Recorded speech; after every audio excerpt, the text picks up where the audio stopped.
ओम शांति। परम प्रिय परमात्मा शिव भगवान को कोटि कोटि नमन। आज 23/8/2025 मसीहा आमे समस्ते आम प्रिय बाप दादा ठारू प्रातः मुरली शुणिले। बाबा आज विशेष करी मुरली शुणिबा ही जोग बोली कहिछन्ति। ता सहित मुरली शुणिला बेले आमे कहार रूप गुण बा ज्ञान उपरे गुरुत्व देबा नाही। जिए शुणाउछन्ति सिए ही शिव बाबांको तरफरु शुणाउछन्ति बा शिव बाबा ही हमको ज्ञान शुणाउछन्ति।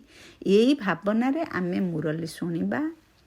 तेणु मुरली प्रति आमे ध्यान देबा, एकाग्र चित्तरे शुणिबा। केउ आत्मा शुणाउछन्ति से प्रति नजर देबा नाही।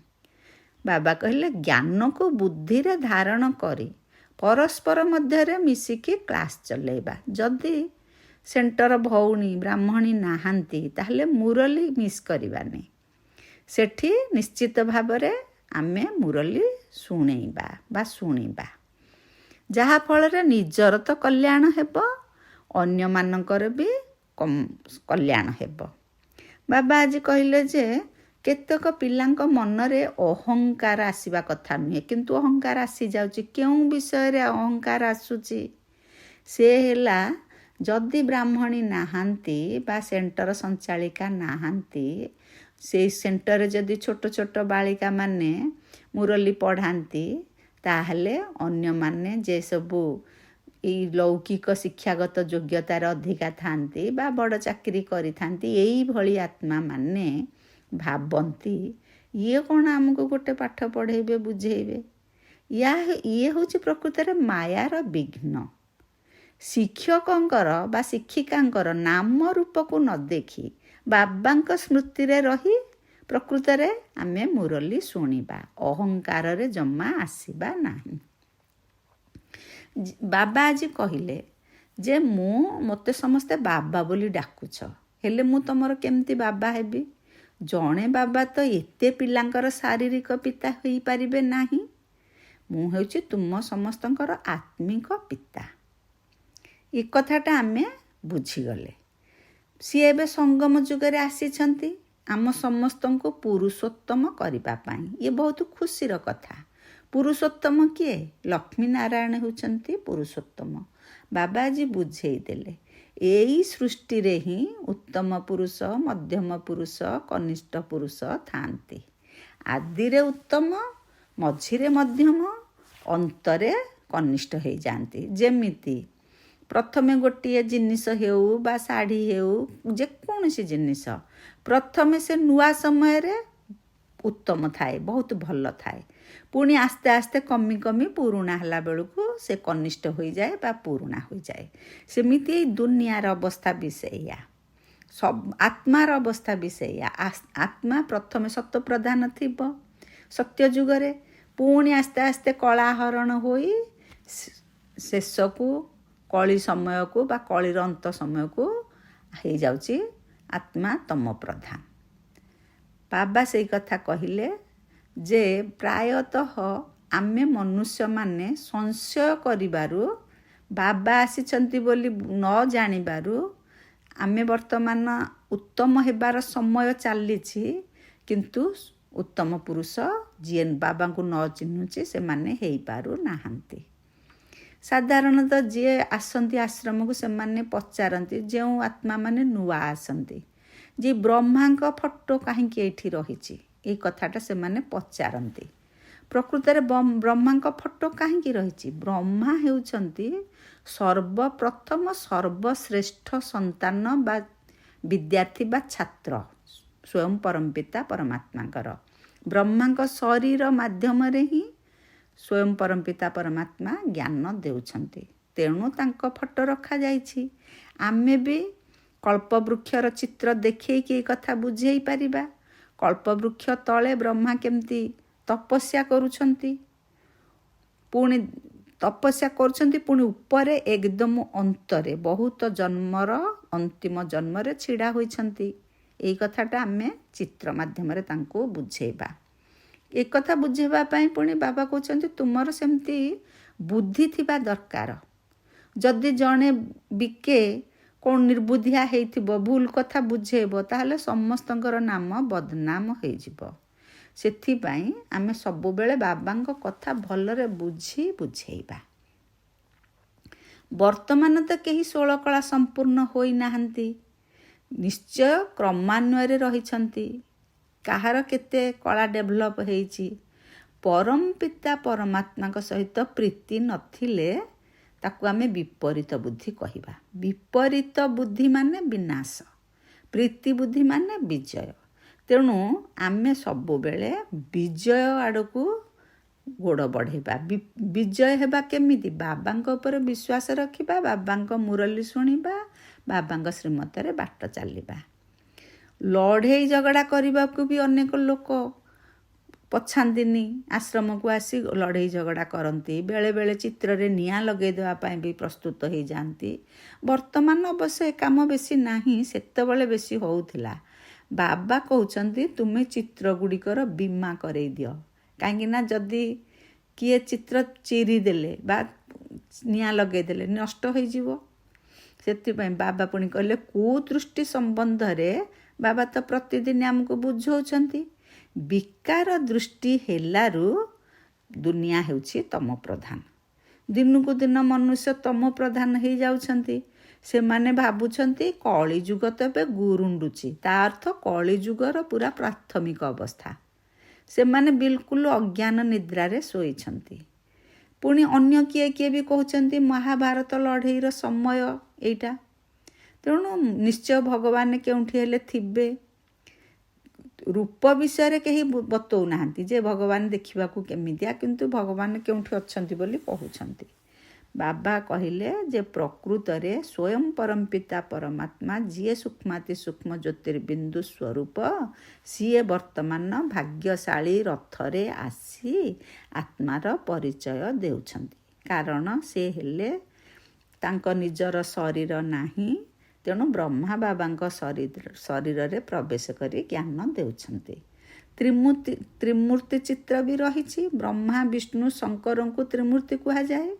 ବ୍ରହ୍ମାଙ୍କ ଦ୍ୱାରା ସ୍ଥାପନା, ବିଷ୍ଣୁଙ୍କ ଦ୍ୱାରା ପାଳନା, ଶଙ୍କରଙ୍କ ଦ୍ୱାରା ବିନାଶ କାର୍ଯ୍ୟ ହୁଏ ବୋଲି ଭକ୍ତି ମାର୍ଗରେ ବି ସମସ୍ତେ କୁହନ୍ତି। ତାଙ୍କର ବହୁତ ଗାୟନ ରହିଛି। ସେଇଥିପାଇଁ ଦିଲ୍ଲୀରେ ଦେଖିବେ ତ୍ରିମୂର୍ତ୍ତି ଭବନ ଅଛି, ରାସ୍ତାର ନାମ ତ୍ରିମୂର୍ତ୍ତି ଦିଆଯାଇଛି। ଯେହେତୁ ଏସବୁ ଜିନିଷର ଗାୟନ ରହିଛି, ତାକୁ ବି ସାଂସାରିକ କର୍ମରେ ବି ଯୋଡ଼ା ଯାଇଛି। ଗୁରୁ ନାନକଙ୍କର ପୁସ୍ତକ ବି ଆମେ ଜାଣିଛେ, କେତେ ବଡ଼ ବଡ଼ ପୁସ୍ତକ ଅଛି। ସିଏ କିନ୍ତୁ ଏତେ ଲେଖିନାହାନ୍ତି। ଜ୍ଞାନ ବଦଳରେ ବର୍ତ୍ତମାନ ଭକ୍ତିର କଥା ସବୁ ଲେଖି ବିଭିନ୍ନ ଧର୍ମ ପୁସ୍ତକ ବହୁତ ବଡ଼ ବଡ଼ ହେଇଯାଇଛି। ବାବା କହୁଛନ୍ତି ଯେତେ ଯାହା ଆମେ ଆଖିରେ ଦେଖୁଛେ ସବୁ ତ ନିଶ୍ଚୟ ଭସ୍ମ ହୋଇଯିବ। ଆମେ ସମସ୍ତେ ନିଜର ଘରକୁ ଯିବା, ପରମଧାମକୁ ଯିବା। ତେଣୁ ଆମେ କେବେ ହେଲେ ଆଉ ଏପରି କଥାରେ ମନ ଭର୍ତ୍ତି ନ କରି କେବଳ ବାବାଙ୍କ ପ୍ରଦତ୍ତ ଜ୍ଞାନକୁ ବୁଝିବା, ଜାଣିବା, ସେଥିରେ ଆତ୍ମାକୁ ପବିତ୍ର କରି ସତ୍ୱପ୍ରଧାନ ଆତ୍ମା ହେବା। ଏଇଥିରେ ହିଁ ଆମର ଲକ୍ଷ୍ୟ। ବାବା କହୁଛନ୍ତି ମାତାମାନଙ୍କର ବହୁତ ଗାୟନ ଅଛି। ମାତାମାନଙ୍କର ପଦ ହେଉଛି ଉଚ୍ଚ। ତାଙ୍କର ବି ବହୁତ ପ୍ରକାର ଚିତ୍ର ଅଛି। କ'ଣ ଚିତ୍ର ଅଛି? ଲକ୍ଷ୍ମୀଙ୍କ ହାତରେ ଧନ, ସରସ୍ୱତୀଙ୍କ ହାତରେ ବିଦ୍ୟା, ଦୁର୍ଗାଙ୍କ ହାତରେ ଶକ୍ତିର ପ୍ରତୀକ, ଏମିତି ସବୁ ଦେଖେଇ ଦିଆଯାଇଛି। କିନ୍ତୁ ବ୍ରାହ୍ମଣୀ ଯଦି କୁଆଡ଼େ ଚାଲି ଯାଉଛନ୍ତି, କ୍ଲାସ୍ ବନ୍ଦ ହେଇଯାଉଛି ବା ଅନ୍ୟ ଆତ୍ମା ଆସୁନାହାନ୍ତି। ସେଇ କଥା ବାବା କହିଲେ ମାତା ହେଉଛନ୍ତି ସବୁ କଳସୀ ତାଙ୍କ ହାତରେ ରହିଲା, ତଥାପି ଆମେ କେବେ ହେଲେ ମୁରଲି ବନ୍ଦ କରିବା ନାହିଁ। ଇଏ ହେଉଛି ଆମର ଶ୍ରେଷ୍ଠ ରୋଜଗାର।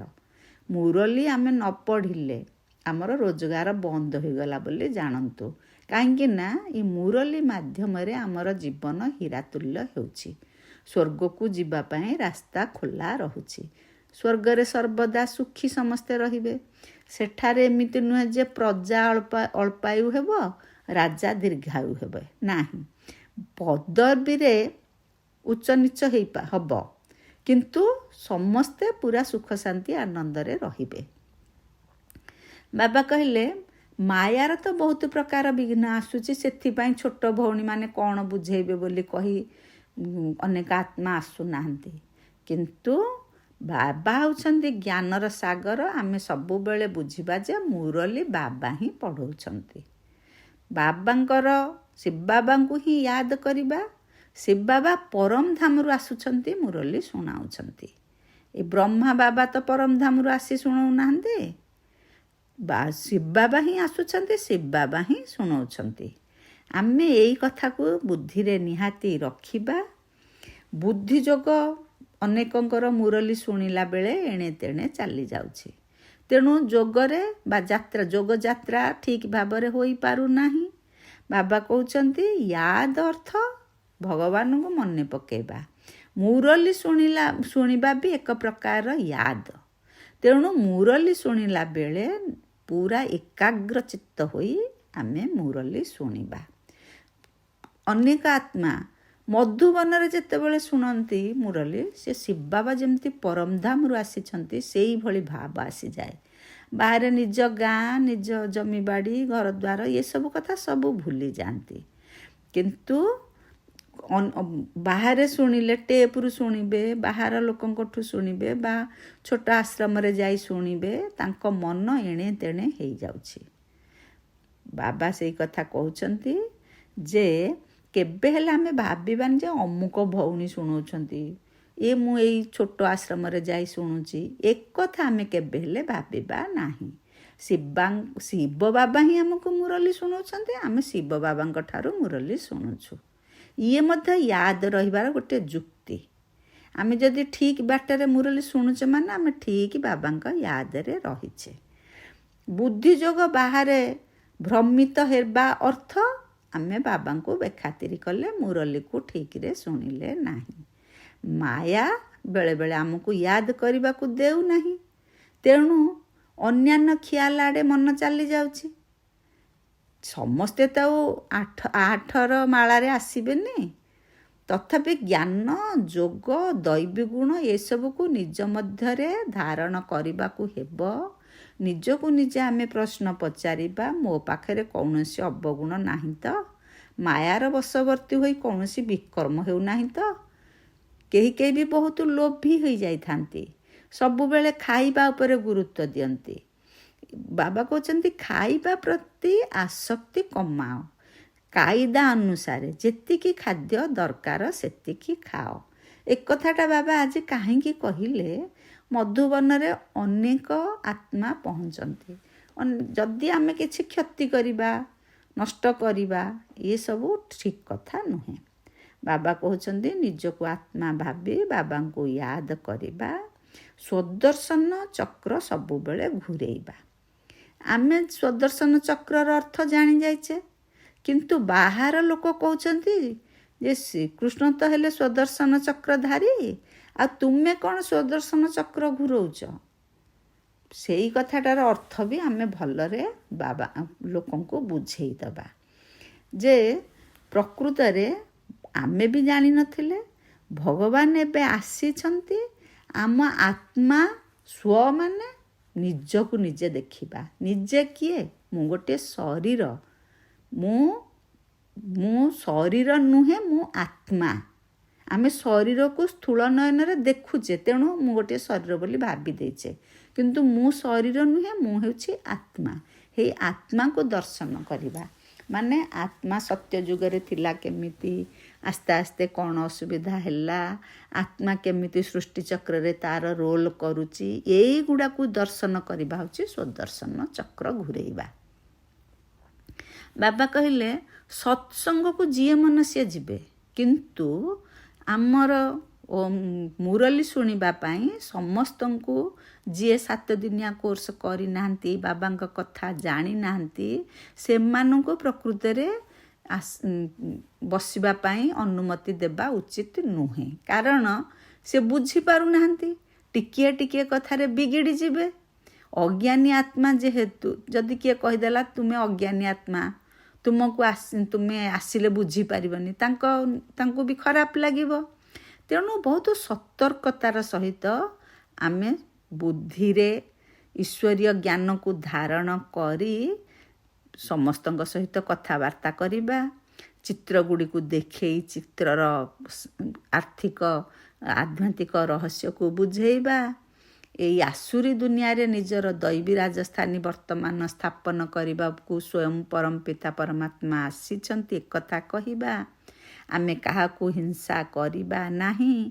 ହିଂସା କ'ଣ? ହିଂସା 2 ପ୍ରକାରର ବାବା କହୁଛନ୍ତି। ଗୋଟିଏ ହେଲା କାମ କଟୁରୀ, ଯେଉଁ କାମ କ୍ରୋଧ ଲୋଭ ମୋହ କୁହାଯାଏ, ସେଇ କାମ ବିକାର ଗୋଟିଏ ବଡ଼ ହିଂସା। ତାପରେ ଆଉ ପୁଣି ସ୍ଥୂଳ ହିଂସା ଅଛି, ଲଢ଼େଇ ଝଗଡ଼ା, ଏସବୁ କାହା ସାଥିରେ କରିବା ନାହିଁ। ଗାୟନ ଅଛି ନା, ବାବା ଆସିଛନ୍ତି ମୋତପଲତି କପଡ଼ା ଧୋଇବା ପାଇଁ, ମାନେ ଆମ ଆତ୍ମା ମଇଳା ହେଇଯାଇଛି, ବିକାରଗ୍ରସ୍ତ ହେଇଯାଇଛି, ତେଣୁ ତାକୁ ସଫା ସୁତର କରି ଆମକୁ ପବିତ୍ର କରିବା ପାଇଁ ବାବା ଆସିଛନ୍ତି। ମନୁଷ୍ୟ ତ ଏବେ ବିଲକୁଲ ଘୋର ଅନ୍ଧକାରରେ ରହିଛନ୍ତି। ବାବା ସେଇ ଘୋର ଅନ୍ଧକାରରୁ ପ୍ରକାଶକୁ ଆଣିବା ପାଇଁ ଆସିଛନ୍ତି। ତଥାପି କେହି କେହି ବାବା ବାବା କହୁଛନ୍ତି, ପୁଣି ମୁହଁ ବୁଲେଇ ଦେଉଛନ୍ତି, ମାନେ ପାଠପଢ଼ା ଛାଡ଼ି ଦେଉଛନ୍ତି। ଭଗବାନ ବିଶ୍ୱର ମାଲିକ କରିବା ପାଇଁ ପଢ଼ାଉଛନ୍ତି, ତଥାପି ପାଠପଢ଼ାକୁ ଛାଡ଼ି ଦେଉଛନ୍ତି। ତାମାନେ ସେମାନେ ମହାମୂର୍ଖ ବୋଲି ଜାଣ। କେତେ ଜବରଦସ୍ତ ସମ୍ପତ୍ତି ମିଳୁଛି, ତଥାପି ପାଠ ଛାଡ଼ୁଛନ୍ତି। ପୁଣି ଅନେକ ଅଛନ୍ତି, ସେ କହିବେ ବାବା ଆପଣ ସ୍ନେହ କରନ୍ତୁ କି ଆଡ଼େଇ ଦିଅନ୍ତୁ, ମୁଁ କିନ୍ତୁ ଆପଣଙ୍କୁ ଛାଡ଼ିବି ନାହିଁ, ମୁଁ ଆପଣଙ୍କର ଦ୍ୱାର କେବେ ଛାଡ଼ିବି ନାହିଁ। ମୁଁ ବେହେଦର ବାଦଶାହୀ ନେବା ପାଇଁ ଆସିଛି, ମାନେ ନେଇକି ହିଁ ଯିବି। ଏଇ ଛାଡ଼ିବାର ତ ପ୍ରଶ୍ନ ହିଁ ଉଠୁନାହିଁ। ଏମିତି ବି ଅନେକ ପିଲା ଅଛନ୍ତି। ଇଏ ହେଉଛନ୍ତି ପ୍ରକୃତରେ ଯୋଗ୍ୟ ସନ୍ତାନ। ଅନେକ ସ୍ତ୍ରୀ ଲୋକ ବି ଅଭିଯୋଗ କରୁଛନ୍ତି ତାଙ୍କ ସ୍ୱାମୀମାନେ ତାଙ୍କୁ ହଇରାଣ କରୁଛନ୍ତି। ଆଜିକାଲି ତ ପତିତ ଦୁନିଆ, ପତିତ ବିକାର ମନ, ତେଣୁ ଅନେକ ପ୍ରକାର ନିର୍ଯାତନା ସହିବାକୁ ବି ପଡ଼ୁଛି। କିନ୍ତୁ ବାବାଙ୍କୁ ଯଦି ଛାଡ଼ିଦେବା ତାହେଲେ ସମ୍ପତ୍ତି ହରାଇବାକୁ ପଡ଼ିବ। ତେଣୁ ନିଶ୍ଚୟ ବୁଦ୍ଧିରେ ବିଜୟ ହେବା ପାଇଁ ବାବାଙ୍କ ସହିତ ପ୍ରୀତିର ବୁଦ୍ଧି ଲଗେଇବାକୁ ପଡ଼ିବ। ଏଇ ଜ୍ଞାନ କେବଳ ଜ୍ଞାନସାଗର ବାବା ହିଁ ଦେଇପାରୁଛନ୍ତି। ଆଉ ସବୁ ଯେତେ ସବୁ ଭକ୍ତିର କଥା, ଶାସ୍ତ୍ର କଥା। କେତେଜଣ ନିଜକୁ ଜ୍ଞାନୀ ଭାବୁଛନ୍ତି, କାହିଁକିନା ସେମାନେ ଅନ୍ୟ ପାଠରେ ପଣ୍ଡିତ, ପାଠ ପଢ଼ିଛନ୍ତି ଲୌକିକ ପାଠରେ। କିନ୍ତୁ ବାବା କହୁଛନ୍ତି ଯେତେ ଯାହା ହେଲେ ବି ସତ୍ୟ ଜ୍ଞାନ କୌଣସି ମନୁଷ୍ୟ ପାଖରେ ନାହିଁ। କେବଳ ସ୍ୱୟଂ ପରମପିତା ପରମାତ୍ମା ହିଁ ଏଇ ସତ୍ୟ ଜ୍ଞାନ ଦେଉଛନ୍ତି। ତେଣୁ ଆମେମାନେ ଏ ସତ୍ୟ ଜ୍ଞାନ ଜାଣିଲେ, ଧାରଣ କଲେ ମନୁଷ୍ୟରୁ ଦେବତା ହେବା ପାଇଁ ବାବା କହୁଛନ୍ତି। ଆଜି ଆମେ ଧାରଣା କରିବା କ'ଣ? ଧ୍ୟାନ ରଖିବାକୁ ହେବ ଯେ ମୁରଲି ଶୁଣିବା ସମୟରେ ମୋର ବୁଦ୍ଧି ଯୋଗ ଯେମିତି ଭ୍ରମିତ ହେବନି, କୌଣସି ଆଡ଼େ ମୁଣ୍ଡ ମନ ଚାଲିବନି ବା ବୁଦ୍ଧି ଚାଲିବନି। କେବଳ ସେଇ ମୁରଲି ପଠନରେ ହିଁ ମନ ବୁଦ୍ଧି ରହିବ, ସର୍ବଦା ସ୍ମୃତିରେ ରହିବ। ମୁଁ ଶିବ ବାବାଙ୍କର ମହାବାକ୍ୟ ଶୁଣୁଛି, ଇଏ ମଧ୍ୟ ମୋର ଯୋଗ, ମାନେ ଯୋଗ ଲାଗୁଛି ବାବାଙ୍କ ସହିତ ମୁରଲି ଶୁଣିବା ସମୟରେ। ନିଜେ ନିଜକୁ ଦେଖିବା ଯେ ମୋ ଠାରେ ଜ୍ଞାନ ଯୋଗ ଏବଂ ଦୈବୀ ଗୁଣ ଅଛି ନା ନାହିଁ, କେତେ ପରସେଣ୍ଟ ଅଛି। ଲାଳସାର ଭୂତ ନାହିଁ ତ, ମାୟାର ବଶବର୍ତ୍ତୀ ହୋଇ କୌଣସି ବିକର୍ମ କରୁନାହିଁ ତ, ଇଏ ସବୁ କଥା ନିଜକୁ ନିଜେ ଚେକ୍ କରିବା। ବାବା ଆଜି କହିଲେ ନିମିତ୍ତ ଭାବର ସ୍ମୃତି ଦ୍ୱାରା ହଲଚଲକୁ ସମାପ୍ତ କରୁଥିବା ସଦା ଅଚଳ ଅଟଳ ହୁଅ। ମାନେ ନିମିତ୍ତ ଭାବ ଯଦି ରହିଲା ତାହେଲେ ମୁଁ ପଣିଆ, ମୋର ପଣିଆ ସବୁ ସହଜରେ ସମାପ୍ତ ହୋଇଯିବ। ଏଇ ପ୍ରକାର ସ୍ଥିତି ସବୁ ପ୍ରକାର ହଲଚଲ ଠାରୁ ମୁକ୍ତ କରି ଅଚଳ ଅଟଳ ସ୍ଥିତିର ଅନୁଭବ କରେଇବ। ସେବାରେ ମଧ୍ୟ ମେହନତ କରିବାକୁ ପଡ଼ିବ ନାହିଁ। କାହିଁକି ନା ନିମିତ୍ତ ହେଉଥିବା ଆତ୍ମାମାନଙ୍କର ବୁଦ୍ଧିରେ ସର୍ବଦା ଏଇ କଥା ମନେ ରହିଥାଏ ଯେ ଯେଉଁଭଳି ମୁଁ କରିବି ମୋତେ ଦେଖି ସମସ୍ତେ ସେପରି କରିବେ। ତେବେ ସେବାର ନିମିତ୍ତ ହେବା ଅର୍ଥ ମଞ୍ଚ ଉପରକୁ ଆସିବା, ଷ୍ଟେଜ୍ ଉପରକୁ ଯିବା। ଯିଏ ଷ୍ଟେଜରେ ଉଠେ ବା ଷ୍ଟେଜରେ ରହେ ତାକୁ ସ୍ୱତଃ ସମସ୍ତେ ଦେଖିଥାନ୍ତି, ସମସ୍ତଙ୍କର ଦୃଷ୍ଟି ସିଆଡ଼କୁ ଚାହେଁ। ତେଣୁ ସବୁବେଳେ ସ୍ମୃତିରେ ରହିବ ଯେ ମୁଁ ନିମିତ୍ତ ଆତ୍ମା। ଏଇ ସ୍ମୃତି ମଧ୍ୟ ସୁରକ୍ଷାର ସାଧନ ହୋଇଥାଏ। ବାବା କହିଲେ ଯଦି ସବୁ କଥାରୁ ନିଆରା ହୋଇଯିବା ତେବେ ପରମାତ୍ମା ପିତାଙ୍କର ସାହାରାର ଅନୁଭବ ହେବ। ଆଜି ଭଗବାନଙ୍କ ଉପରେ ବିଶ୍ୱାସ କରିବା, କାଲି ଅନ୍ୟ କୁଆଡ଼େ ମନ ଚାଲିଯିବ, ତାହେଲେ ପରମାତ୍ମାଙ୍କର ସାହାରା ଆମେ କେମିତି ଅନୁଭବ କରିବା? ତେଣୁ ସବୁବେଳେ ଏକ ବାବା ଦୁସୁରା ନ କୋଇ, ଏଇ ଭାବନାରେ ରହିବା। ମୁରଲି ମିସ୍ କରିବା ନାହିଁ। ଯିଏ ବି ମୁରଲି ପଢ଼ାନ୍ତୁ ଆମେ ତାଙ୍କ ରୂପ ରଙ୍ଗ ଜ୍ଞାନ ବୁଦ୍ଧି ଆଡ଼େ ଚିନ୍ତା କରିବା ନାହିଁ। ତାଙ୍କ ମାଧ୍ୟମରେ ସ୍ୱୟଂ ପରମପିତା ପରମାତ୍ମା ମୋତେ ମୁରଲି ପଢ଼ଉଛନ୍ତି। ଏଇ ଭାବନାରେ ଏକନିଷ୍ଠ ହୋଇ ଏକାଗ୍ର ଚିତ୍ତରେ ଶୁଣିବା। ଆଉ ସବୁ କାମ ନିମିତ୍ତ ହୋଇ କରିବା, ଯାହା ଫଳରେ ଆମେ ସବୁବେଳେ ସୁବିଧାରେ ସୁରକ୍ଷାରେ ରହିପାରିବା। ବାବାଙ୍କର ସହଯୋଗୀ ଆତ୍ମା ହେବା, ଯାହାଫଳରେ ପରମାତ୍ମା ପିତାଙ୍କର ସାହାରା ଆମେ ସବୁବେଳେ ଅନୁଭବ କରିବା। ଯଦି ସବୁ କଥାରୁ ନିଆରା ରହିବା, ନ୍ୟାରା ପ୍ୟାରା ଦୁଇଟି କଥାକୁ ଆମେ ଗୁରୁତ୍ୱ ଦେବା। ଓମ୍ ଶାନ୍ତି, ଓମ୍ ଶାନ୍ତି, ଓମ୍ ଶାନ୍ତି।